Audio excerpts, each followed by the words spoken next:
ఇవాళ జొన్న ఇట్లా చేసుకుందాం. 1 గ్లాస్ జొన్న పిండి తీసుకుందాం.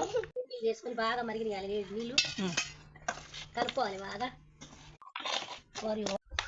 బాగా కలుపుకోవాలి. మరిగితే బాగా రాదు. మంచిగా కలుపుకుంటే మంచిగా వస్తాయి రొట్టెలు. కలుపుకోవాలండి. ఫస్ట్ పొయ్యి ముచ్చుకుంటే తెంపు పెట్టుకోవాలి. అసలు పొయ్యి మీద బాగుంటుంది రొట్టెలు. ఇప్పుడైతే పిండి బాగా పిసుకోవాలండి. బాగా పిసికితేనే మంచిగా వస్తాయి. బాగా పిసికినాక రౌండ్గా ముద్ద చేసుకొని పొడిపిండి ఇట్లా చల్లి మళ్ళీ చిన్నగా రౌండ్ చేసుకోవాలి.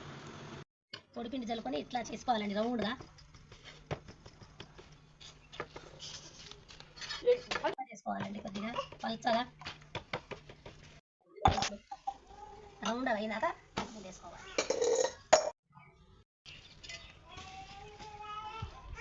మళ్ళీ